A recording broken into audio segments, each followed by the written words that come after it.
The Lions were hoping for some gifts in their stockings today during a Christmas Day matchup with the Vikings. Well, they got cold. Detroit's playoff hopes have been squashed with a 23-10 loss in Week 17. Welcome to the Detroit Lions Live postgame show presented by Curado Insurance. Alongside the Super Bowl champion, Lomas Brown, I'm Dannie Rogers. Detroit came into today with the fewest turnovers in the NFL, just 8. Today alone, they tacked on 6 turnovers. Jared Goff had 5 of those. And despite being down 6 going into the fourth quarter, the Lions could not complete the comeback win today. Yeah, Danny, it was starting to look a little bit like last week where they set themselves up with a chance to come back towards the end. But, Danny, I don't care what team you are. When you have that amount of turnovers in the game, it's just so hard to win the game. And it reared its ugly head against us. Minnesota, yeah, you give them credit because they forced a lot of those turnovers. But it was just an uncharacteristic type of game from the Detroit Lions, especially from the offense. Offense gave up 5 sacks. Meanwhile, the defense tacked on 7 sacks of their own. They gave this team a chance to win, especially keeping quarterback Max Brosmer to just 3 net yards passing. They still got it done when they needed it the most. Head coach Dan Campbell is standing by at the podium. Let's hear from him. All right, the story of that game was 6 turnovers. Can't turn the ball over 6 times and win in this league. Defense did some really good things. Getting stop after stop. Offensively, I thought we played hard. We just could not. You turn the ball over that many times, it's going to hurt. So that's what got us. Yeah, you guys go over the line as far as the playoffs. Is that especially disappointing, the performance? Losing is very disappointing. Losing, I hate losing. They hate losing. We do, but some of these things that come up, the effort's there. It's just, boy, we are not, we're just a little off here, and it's costing us significantly, and we just, there again, too many turnovers. That's what really got us, man. Just couldn't overcome it.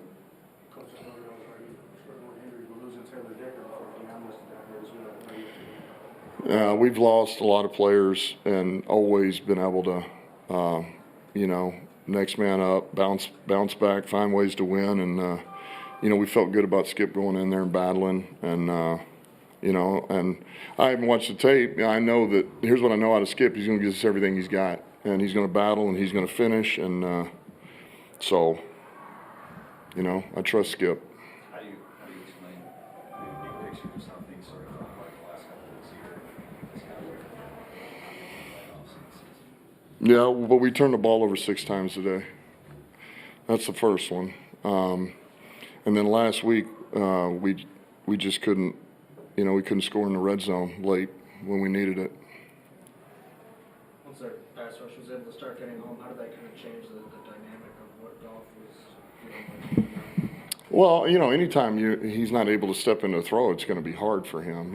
That's where he's at his best, obviously, in the pocket. And, if he's not able to at least hit that back foot and step into it, it makes it pretty difficult, And,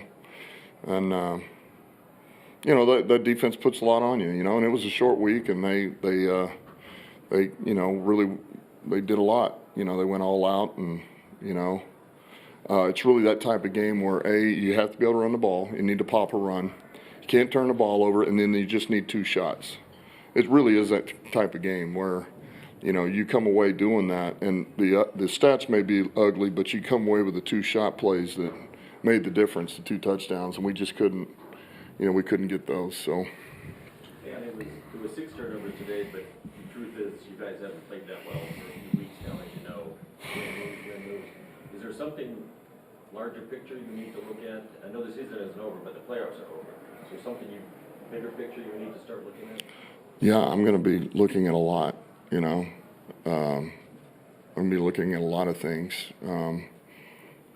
because I do not like being home for the playoffs, and I know our guys don't either. So, and there again, whenever you lose, man, it takes a village, man. Everybody's involved, including myself, So, I'm always going to look at myself first, you know.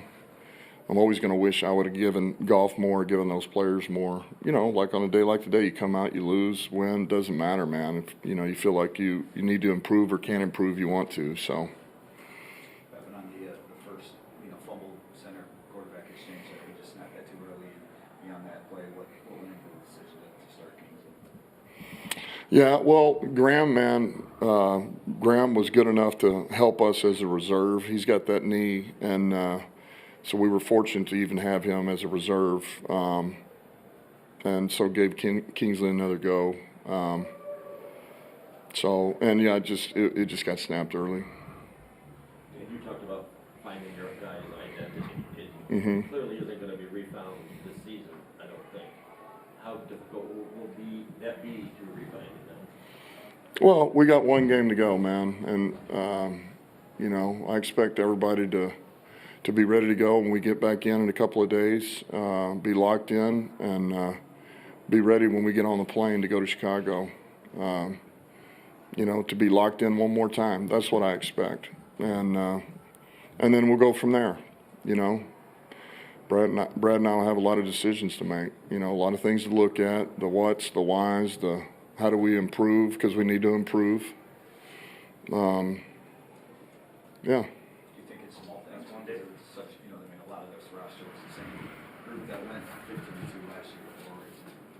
Bigger things. Well, until I have time to really sit down and soak everything up, I don't know if I can quite answer that. I know this: it doesn't take much for things to get off balance. It really, not as much as you would think. So sometimes it can be one thing here. It could be one player. It could be one coach. It could be, you just never know. Or the placement of somebody. Maybe he needs to be playing here, or maybe he needs to be doing this, and every team's different every year, man. And even if you have the core, which you believe in, why we've got them, is that, man, it's always a new team. You got to find your own way, man. So it's disappointing, it's disappointing. So, but it is what it is. Guys, your prior success has put you at the top of the power rankings list.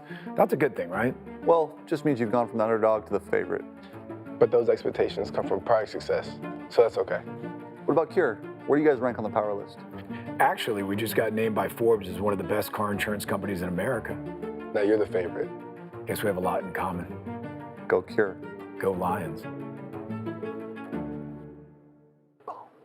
Cure Auto Insurance. Drive well. Detroit Lions Live is brought to you by Cure Auto Insurance. Log on to cure.com to see how you can save. Detroit Lions wide receiver Amon-Ra St. Brown continues to be a mainstay and a consistent guy for Detroit. He captured his 100th reception here today. Second catch coming in the second quarter. 4 years in a row, he's now hit that 100 reception mark. That is a franchise record. Lomas, what did you see out of him as he tried to, get this offense back into the swing of things throughout the game? More of the same, Danny. I mean, he's a constant force that we can always depend on. He's, again, someone that Jared has ultimate trust in. He's a guy, what you're going to get out of him day in and day out, practice in, practice out, game in, game out. He's just a consummate pro. I don't expect anything less than that from Amon-Ra, and he doesn't expect anything less from himself. So it's just great that we have a talent like him on this team, and without a doubt, he's one of our unquestioned leaders on this team. Unquestionably, the most impressive drive Detroit had today was in the second quarter. 19-play drive, ended in the end zone. Isaac Tesla, just copy and paste all of his catches. They're usually acrobatic for one, right. And number two, they're usually in the end zone for a touchdown. You're right. I mean, it's unbelievable what he's done this year. And not just Danny, the only regret I have is that they just couldn't find ways to utilize him more throughout this season. But you're right, he's an ultimate weapon. He's a guy that you could go up to. He's a guy that you can trust. If he has an opportunity to make that catch, he's going to make it. And like you say, normally it's in the end zone, resulting in 7 points. So, I mean, again, I'm looking forward to what he's going to bring to this offense for years and years to come. I mean, that was a hard fall, but there was no doubt Tessa was going to go up and come down with that football. Yeah, I mean, almost copy and paste from what happened last week. He just couldn't climb the ladder as much against Pittsburgh, but he was able to get up there tonight, bring it down, and yes, that's called sacrificing your body, doing whatever you can to help this team win, and he's one of those guys that has bought in, and he's committing that body to do whatever he can to help us. He's turning into a favorite target for quarterback Jared Goff, who was sacked 7 times tonight. When he was in the pocket and he had time, he was really efficient, but that was far and few in between today, Lomas. It really was, but Danny, we knew that. We expected that. We know when we face a Brian Flores type of defense, he's going to bring it. He's going to bring pressure through the A-gaps. He's going to bring guys off the edges, so we should have expected that. I think Jared had some of his hot reads. So a couple of times he just didn't have enough time to get that ball out to the guys that he wanted to. You got to give Minnesota a lot of credit. That's their MO. They stuck to it, and they had success. Defensively, that unit gave Detroit a chance to win, coming up with 7 sacks and holding Max Brosmer to just 3 net yards passing. Defensive end Aiden Hutchinson, he eclipsed his career high with 13.5 sacks here tonight. 2 were tonight, 13.5 on the season. He was resilient, and he lit up the stat sheet tonight, Lomas. Yes, he did. I mean, and that's what we expect from Aiden Hutchinson. He is a relentless rusher. He's a guy that's going to get after that quarterback. He's a tone setter for us on the defensive side of the ball. He just needs more help, Danny. I mean, that's what I think Brad Holmes, the coaching staff, have to look at. How do we get more help out there with Aiden Hutchinson to really just unleash what he can do? Normally he's double, triple team, but again, you know what you're going to get from Aiden. You're going to get an all-out effort from Aiden Hutchinson, and I'm happy for him that he was able to set his career high tonight in sacks.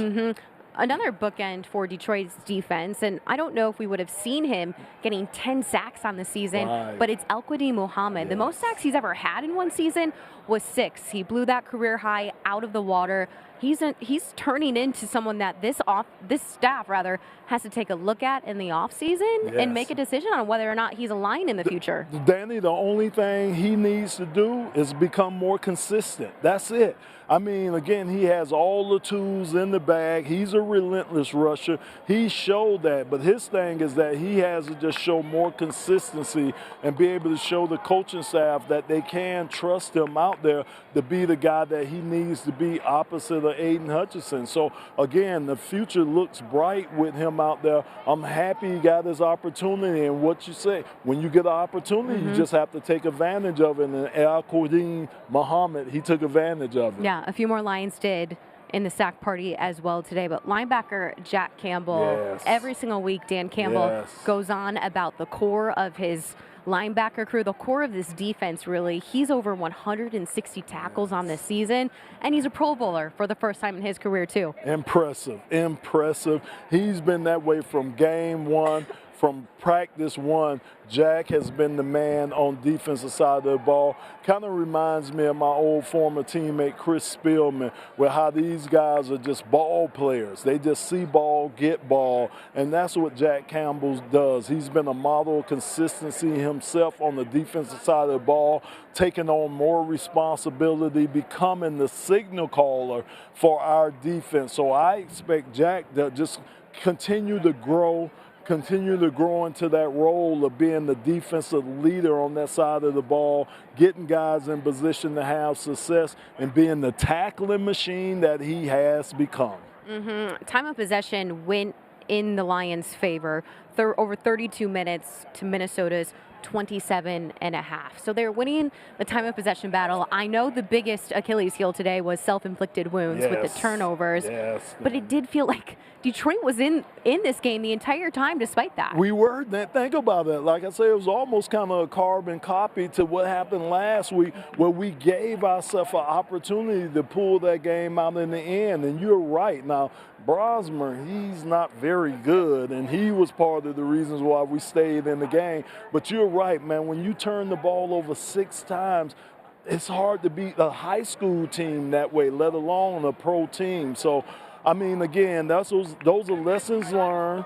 We know that. We knew that coming into the game. So, you know, it's something that we have to just deal with, Danny, and hopefully we correct this, because we still got another game in the season to go, and this against our vaulted rivals in Chicago. So, hey, I expect these guys to get geared up and want to play spoiler to the Chicago Bears. Another important part of the defense today and making Max Brosmer so uncomfortable was Alex Anzalone. He made his presence felt early with the sack, aided in pressuring the quarterback and making sure he was one-dimensional, whether or not Brosmer wanted to be two-dimensional or not. Yeah, you're right about that.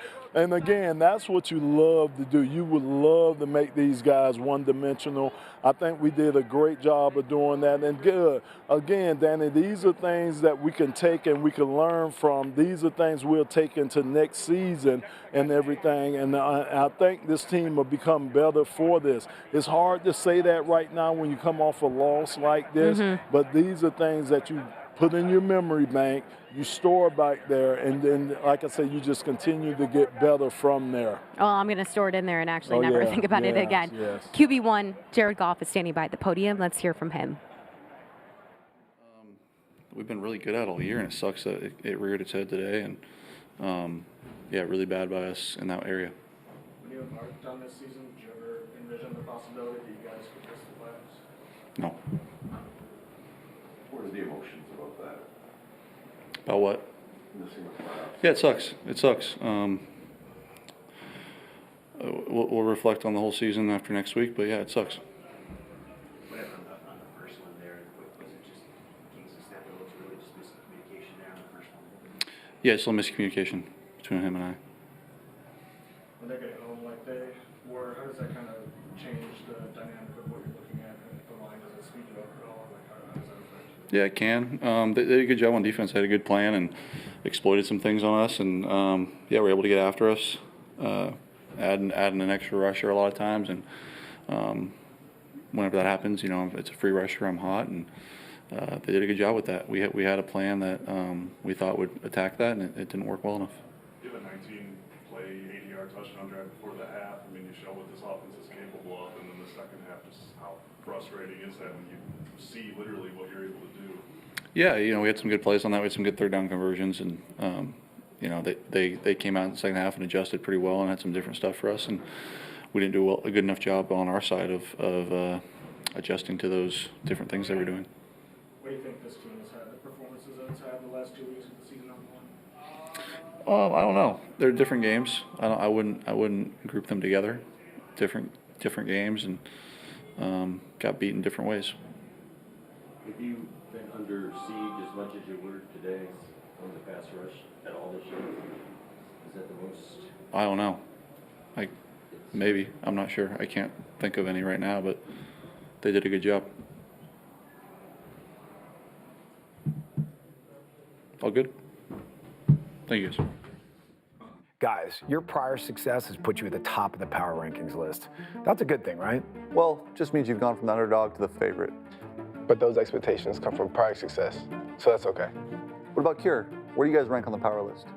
Actually, we just got named by Forbes as one of the best car insurance companies in America. Now you're the favorite. Guess we have a lot in common. Go Cure. Go Lions. Cure Auto Insurance. Drive well. Detroit Lions Live is brought to you by Cure Auto Insurance. Log on to cure.com to see how you can save. Up next in Week 18 for the Detroit Lions, this team is not playing for a playoff seeding, They are playing to keep their record above 500 and try to get a win over the Chicago Bears, a team they haven't seen since week 2 and hung 52 points on. But these two teams are very different here at the end of the season, Lomas. They really are. I mean, Chicago has everything ahead of them. Danny, we'll play a little spoiler. Let's just try to play spoiler. Like you say, we were able to beat those guys pretty handily in week 2. Now we get an opportunity to finish the season with them. And you always want to finish the season on a high, especially going into this type of all season. So hopefully we'll be able to go to Chicago and have a much better performance than we did today. Game time still TBD in the Windy City. As for final thoughts with these Detroit Lions, after being reigning NFC back-to-back champions, Detroit will miss the playoffs for the first time in 3 seasons. Where do they go from here, Lomas? I mean, Danny, it's really disappointing how the season has ended up for us. Like you say, after dominating this division the last couple of years, now to be looking from the bottom, looking up. I just think one thing is we have to get healthy. We just definitely have to get healthy. And I think you have to reevaluate some of the positions on this team, like your offensive line. Do you have players that you can bring up and guys that can be contributors next year? You look at the secondary. What's the status with Kirby Joseph and Brian Branch next year? Again, I think we have all the foundational pieces here to be a good team and to recapture this division. But it is some fundamental things that we have to look at, try to shore up, even in the coaching staff. You know, it's just some things that Coach Campbell, Brad Johnson, Brad Holmes, and the rest of this staff are going to have to look at during the offseason. There's got to be some tough conversations incoming for both the players and the staff.